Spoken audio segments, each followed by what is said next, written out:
They found me talking to shadows. No shoes, no name tag, covered in residue from a compound I wasn't cleared to touch.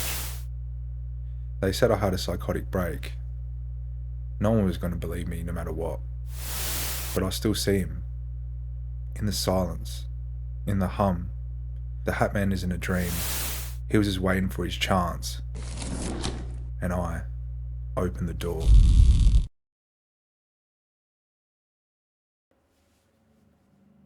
The factory didn't look like much. Just concrete and pipe work, and broken vending machines no one ever refilled. I worked the graveyard shift, 12-hour nights blending powder into capsules, monitoring pressure gauges, logging chemical weights every half hour. They said the compound was safe, D7H, a synthetic antihistamine, sleep aid, same class as diphenhydramine, just stronger, cleaner. We weren't told much. Just wear the mask. Don't stay near the steam valves too long. Don't breathe too deep if the air goes metallic. It paid well enough. I didn't ask any questions. Silly me. I kept my head down. I thought I was lucky. But there were signs. Even then. Lights flickering in places we'd already replaced the ballasts. The same safety poster, torn the same way, appearing on 3 different walls. One night, I saw my reflection blink before I did. I thought it was just fatigue, or the compound, but it was none of those things.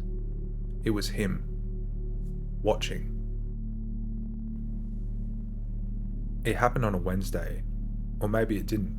I remember the clock saying 2:13 AM, but the log said 4:52. The footage was corrupted. Of course it was. Routine filter swap. Pressure was high, higher than normal, but not in the red. I cracked the valve, and the pipe screamed. The vapour hit me straight in the face, through the mask. I couldn't see, couldn't breathe. The room went sideways. I was drenched in D7H condensate. I should have gone straight to medical, but I didn't. I went to the locker room, changed my shirt, and clocked out early. That night I couldn't sleep. I keep hearing footsteps, not in the hallway, inside the room, behind the drywall, under the floorboards. I turned on every light, took a cold shower, but when I looked in the fogged mirror, there was another silhouette behind me. Hat, shoulders, very tall. I spun around. There was nothing. But I swear to you, my reflection kept facing forward for half a second longer than I did. After that night, he never really left. I didn't see him all the time. Just enough to forget whether I had. Glimpses and reflections, a tall shape at the edge of fluorescent light. Always still. Always watching. Sometimes it wasn't even visual. I'd hear footsteps that didn't echo like mine. I'd feel heat on the back of my neck when the vents were off. I stopped sleeping. I'd lie awake, eyes open, convinced he was just standing behind the door. Sometimes I knew he was in the room. I just couldn't find him with my eyes. They said the Hatman was a hallucination, but that's not how it felt. He wasn't just appearing. He was bleeding through. I started looking into it. Internal reports, forum archives. I looked up silhouettes in the static. Hundreds of people who'd seen him. Most of the posts ended mid-sentence. A few were redacted. Some just vanished. And the deeper I dug, the more I realised we didn't create D7H. It was discovered. A psychic compound unearthed from a collapsed research facility. MK class testing. Early 90s. Everyone on the team reported seeing him. He showed up the moment their minds become unanchored. The drug wasn't made to help us sleep. It was made to thin the veil, to breach the membrane between what is and what should never be perceived. The world stopped behaving like it was supposed to.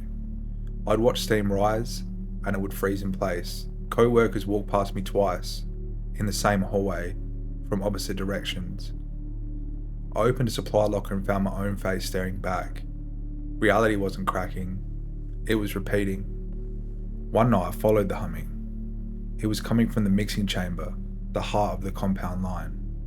The machines weren't just running, they were synchronizing, breathing in rhythm, shifting in tune. In the center was a reflection, black glass where there should have been steel, and he was inside it, not staring at me, but waiting. He doesn't move how a person would. He folds into place, glides between thought and substance. His hat touches nothing. It casts a shadow upward. And in that moment, I understood. He isn't just some phantom. He's a shape your mind makes when it gives up trying to understand. He's a static left behind when reality forgets its lines. I asked him what he wanted. He didn't speak. He just raised his hand and pointed behind me, at the machines, at the compound tanks, at the distribution floor. He wasn't trying to kill me. He was guiding me. Because if I could see him, so could the rest of the world. It wasn't a haunting. It was a transmission. The factory, the compound, the machines, they were a broadcast tower. And the Hatman wasn't waiting to enter our world. He was already here, waiting for us to look at him for long enough so he could look back. I saw the memo. New formula, new packaging, D7H to be licensed to sleep products globally, capsules, drinks, even candy. It was already on trucks. The world was about to open its eyes and see him. So I made a choice. I bypassed the safeties, overrode the coolant locks, ventilated a full drum of D7H vapor into the central processing chamber. Then I stood at the heart of the factory and I breathed it in. He came instantly. I saw beyond, not the Hatman, but the place that made the Hatman. Endless shadows wearing borrowed forms, a realm stitched together by forgetting. I let him in, completely, and then I shut the door behind us. They say I was found unconscious, babbling nonsense, soaked in chemical residue, that I caused the explosion, that I clawed my own eyes halfway out. They're wrong. I showed him the way in, and then I sealed it. But if you're hearing this, it means the seal didn't hold. He's still looking for a voice. Maybe it'll be yours.